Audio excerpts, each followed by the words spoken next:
하나님의 말씀 시편 84편입니다. 시편 84편 1절에서 12절까지의 말씀을 우리 한 목소리로 같이 읽도록 하겠습니다. 시편 84편 1절에서 12절입니다. 시작. 만군의 여호와여, 주의 장막이 어찌 그리 사랑스러운지요. 내 영혼이 여호와의 궁정을 사모하여 쇠약함이요. 내 마음과 육체가 살아계시는 하나님께 부르짖나이다. 나의 왕 나의 하나님 만군의 여호와여, 주의 제단에서 참새도 제 집을 얻고 제비도 새끼둘 보금자리를 얻었나이다. 주의 집에 사는 자들은 복이 있나니 그들이 항상 주를 찬송하리이다. 셀라. 주께 힘을 얻고 그 마음에 시온의 대로가 있는 자는 복이 있나이다. 그들이 눈물 골짜기로 지나갈 때에 그곳에 많은 샘이 있을 것이며 이른 비가 복을 채워주나이다. 그들은 힘을 얻고 더 얻어 나아가 시온에서 하나님 앞에 각기 나타나리이다. 만군의 하나님 여호와여, 내 기도를 들으소서. 야곱의 하나님이여, 귀를 기울이소서. 셀라. 우리 방패이신 하나님이여, 주께서 기름 부으신 자의 얼굴을 살펴보옵소서. 주의 궁정에서의 한날이 다른 곳에서의 첫날보다 나은즉 악인의 장막에 사는 것보다 내 하나님의 성전 문지기로 있는 것이 좋사오니 여호와 하나님은 해요 방패이시라. 여호와께서 은혜와 영화를 주시며 정직하게 행하는 자에게 좋은 것을 아끼지 아니하실 것임이니이다. 만군의 여호와여, 주께 의지하는 자는 복이 있나이다. 아멘. 오늘 말씀의 제목은 시온의 대로를 마음에 품다라는 제목으로 말씀을 나눕니다. 본시는 하나님을 사모하는 간절한 마음과 하나님을 가까이 하는 사람이 누리는 복에 대해서 노래하는 찬양 시입니다. 내용관찰 문제 1번 보시면은 시인은 주의 장막을 사모하는 자신의 마음을 어떻게 고백합니까? 1절 2절 읽어봅니다. 시작. 만군의 여호와여, 주의 장막이 어찌 그리 사랑스러운지요. 내 영혼이 여호와의 궁정을 사모하여 쇠약하며 내 마음과 육체가 살아계시는 하나님께 부르짖나이다. 자, 여기서 주의 장막이라는 게 뭘 얘기하겠습니까? 다윗이 언약궤를 안치했던 예루살렘 장막을 가리키는 겁니다. 그러니까 시인은 자신이 하나님의 장막, 그러니까 그의 성소를 지극히 사랑하고 있음을 고백하고 있는 것이죠. 그러니까 시인이 지극한 마음으로 주의 장막을 사랑했던 이유는 뭘까요? 하나님께서 이 성소에 자신의 이름을 두시겠다 약속하셨기 때문입니다. 그러니까 성막은 뭡니까? 하나님이 우리와 함께 계시다. 하나님의 임재의 상징적인 처소가 성막입니다. 그러니까 하나님이 자신의 이름을 그 안에 두셨고 그 안에서 그들로부터 이 이스라엘 백성들로부터 영광과 존귀를 받으신다고 하셨어요. 그래서 그 하나님이 임재하는 그 처소를 향하여서 그 내 영혼이 지금 사모한다라고 얘기하고 있는 겁니다.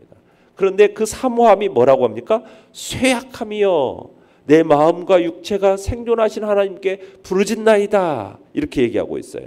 그러니까 주님을 사모함, 그 궁정을 향한 사모함, 주의 장막을 사모함, 그 애틋한 마음. 여기서 사모하다라는 것은 열망하다, 갈망하다. 정말 얼굴이 창백해질 정도로 그리워해서 함께 있고 싶어하는 그 열망. 그 열망을 나타내는 겁니다. 이 쇠약하다라는 것은 하나님을 찾는 그 시인의 간절한 심정을 표현하고 있는 거죠. 그만큼 하나님을 향한 그 갈망과 그 주님과 주님의 임재 안에 거하고 싶어하는 그 간절한 심정이 지금 이곳에 잘 드러나고 있는 것입니다. 내용관찰 문제 2번을 보시면 주의 임재를 사모하는 시인은 성전을 향하는 여정을 어떻게 표현합니까? 5절에서 7절을 읽어보겠습니다. 시작. 주께 힘을 얻고 그 마음에 시온의 대로가 있는 자는 복이 있나이다. 그들이 눈물 골짜기로 지나갈 때에 그곳에 많은 샘이 있을 것이며 이른 비가 복을 채워주나이다. 그들은 힘을 얻고 더 얻어나아가 시온에서 하나님 앞에 각기 나타나리이다. 자, 4절에 먼저 보시면은 주의 집에 사는 자들은 복이 있나이다 라고 나와 있죠. 그러니까 주의 집에 사는 자, 성소에 들어가서 하나님을 섬기고 하나님과 더불어 교제할 수 있는 자, 이런 자를 가리키는 겁니다. 그에 반해서 그 마음에 시온의 대로가 있는 자, 시온의 대로가 있는 자는 어떤 사람입니까? 아직 주의 집에 살지는 않지만 주의 그 시온을 사모하고 그 길을 향해 나가고자 하는 자들을 가리키는 겁니다. 그 주의 장막에 사는 자, 또 주의 장막을 소망해서 나아가는 그 사람들에게 복이 있다라는 거예요. 자, 이들을 복 있는 자라고 하는 것은 주의 장막에서 하나님 베푸시는 복을 누릴 것이기 때문입니다. 자, 그런데 그 마음에 시온의 대로가 있게 되는 것, 하나님에 대한 그 강한 열망으로 시온을 향해서 나가게 되는 것, 이것은 결국 주께서 주시는 힘을 주신 그 결과로 이해가 될 수가 있습니다. 시온으로 나아가는 것이 그렇게 생각처럼 쉬운 일이 아니라는 거예요. 성전으로 가는 그 길이 그리 쉬운 길이 아니에요.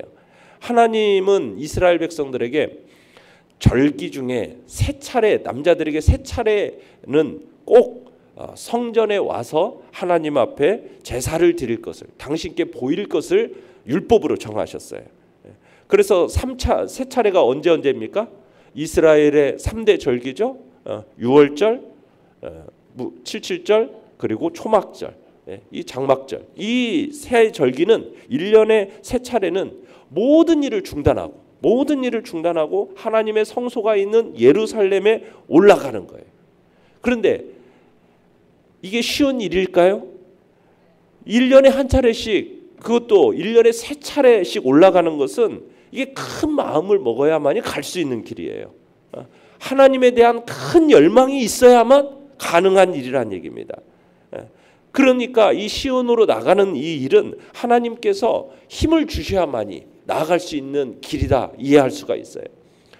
모든 것들을 다 내려놓고, 일해야 할 것 모든 것들을 다 내려놓고 그 길을 가는 것은 정말 큰 마음, 하나님을 향한 진짜 간절함과 사모함이 없이는 있을 수 없는 일이라는 거예요.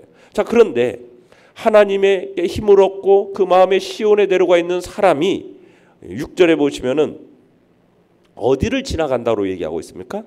눈물의 골짜기라는 표현을 써요. 그들이 눈물의 골짜기로 지나갈 때라는 말을 쓰고 있어요. 그곳을 통행할 때. 눈물의 골짜기는 어떤 곳이겠습니까? 거칠고 물이 없는 곳, 고난과 시련의 장소를 상징하는 곳이 눈물의 골짜기예요. 그러니까 하나님을 향하여 나아가는 그 길은 뭐 평탄하고 대로처럼 그냥 쫙쫙 뻗어 있는 그런 곳만이 아니라 뭐가 있다라는 거예요. 눈물의 골짜기를 지나가게 된다는 거예요. 그런데 그 눈물의 골짜기로 지나갈 때 그 마음에 시온의 대로가 있는 사람, 하나님을 향한 간절한 정말 소망과 그 주님을 찾고 그 임재 안에 거하기를 바라는 간절한 소망이 있는 그 사람은 바로 거칠고 물이 없는 곳, 정말 고난과 시련의 그 장소를 어떻게 만들어내더라? 많은 샘을 터뜨린다. 이른 비를 내려주는 그런 놀라운 일들이 일어난다게 된다는 거예요. 그래서 여기서 이른 비라는 건 뭐냐면 팔레스틴 지역에서 10월과 11월에 내리는 가을비를 얘기합니다. 9월 중순 이전에 건기 동안에 돌처럼 딱딱하게 굳어져 있는 그 땅을 촉촉히 적셔서 씨앗을 파종할 수 있도록 만들어주는 비, 그게 이른 비거든요. 그래서 이 비를 하나님의 은총의 상징으로 묘사를 합니다. 그러니까 이런 이른 비의 은총으로 하나님께서는 주의 장막을 사모하는 그 자들의 갈급함을 해소시켜 주시고 만족을 누리게 하신다라는 거예요. 그러니까 영적으로 정말 하나님께서 믿음으로 순례하는 자들의 정말 그들의 필요를, 그들에게 정말 불만족스러움을 만족시켜주는 그런 놀라운 일들이 누구에게 있다고 얘기하고 있습니까? 그 마음에 시온의 대로가 있는 자, 하나님을 향한 그 간절함이 있는 자, 주님과 함께 살고 주님의 임재 안에 거하기를 간절히 바라는 그 사람에게 바로 이러한 참된 복이 있게 된다라는 거예요.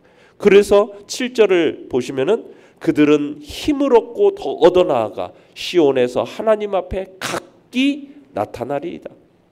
주의 장막을 사모하는 자들은 비록 눈물 골짜기를 지나기는 하겠지만 하나님의 은혜로 힘을 얻고 더 얻어서 마침내 시온 예루살렘 하나님의 성소에 이르게 될 것이다. 주의 장막을 사모하는 자들에게서도 최종 목적지 하나님 앞에 이르게 될 것이다 라는 거죠.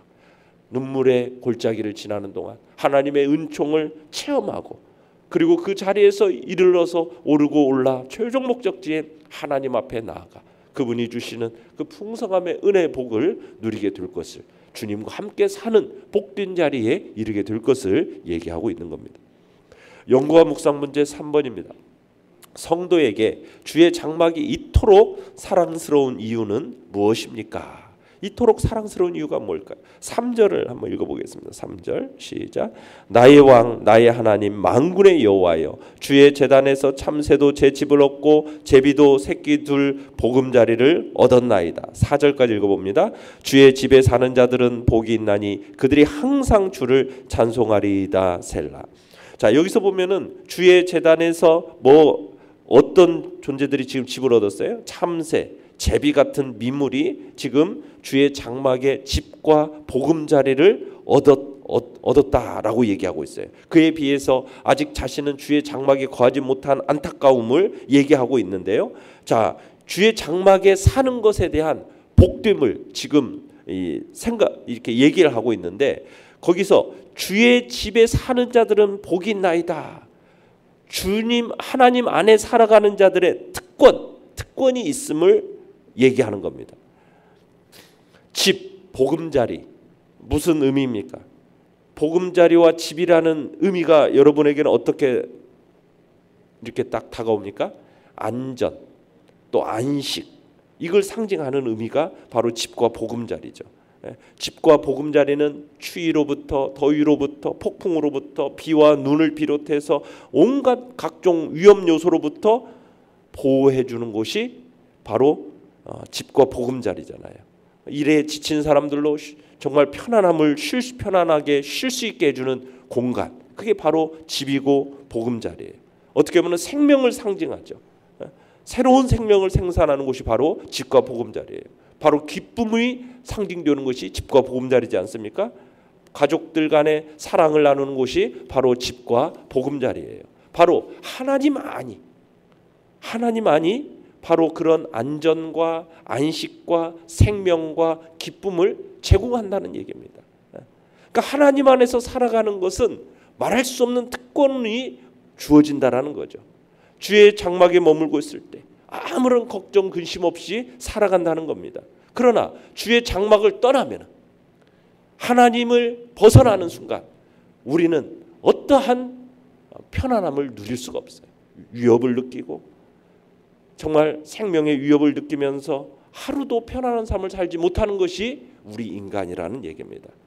이런 극명한 차이로 하여금 정말 주님의 장막을 사모하게끔, 지금 더욱 사랑하게끔 그로 얘기하는 겁니다. 오늘 우리는 하나님의 은혜로 정말 하나님의 안에서 살아가야 합니다. 우리는 예수 그리스도 안에서 살아가는 존재들로 우리가 있지 않습니까? 이게 얼마나 놀라운 축복인지. 주님의 그 안에 살아간다라는 것은 주님의 보호와 주님의 주시는 그 풍성함의 복 가운데 살아가는 놀라운 은혜 안에 있다라는 것이 참된 복이라는 얘기입니다. 이 특권을 우리가 소유하고 있는 것입니다.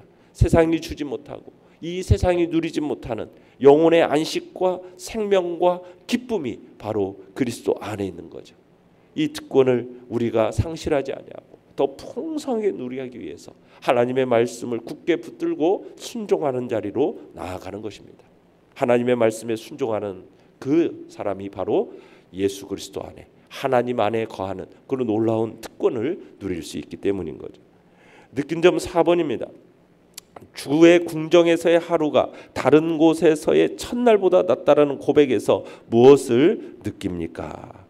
여러분, 주의 궁정에서의 하루가 다른 곳에서의 첫날보다 더 낫다. 우리 10절 한번 읽어볼까요? 10절 시작. 주의 궁정에서의 한날이 다른 곳에서의 첫날보다 나은즉 악인의 장막에 사는 것보다 내 하나님의 성전 문지기로 있는 것이 좋사오니. 자, 이게 정말 하나님과 함께하는 삶이 세상의 다른 어떤 것보다도 더 완전하고 안전함을 우리로 하여금 알고 느끼게 만드는 겁니다. 그런데 이런 고백이 나올 수 있으려면요, 하나님 안에서 그분이 주시는 그 은혜를 입으며 사는 것이 얼마나 큰 축복이고 빼앗길 수 없는 은혜인지를 깨달아야 돼요. 그걸 깨닫지 못하면은 이런 고백을 할 수가 없습니다.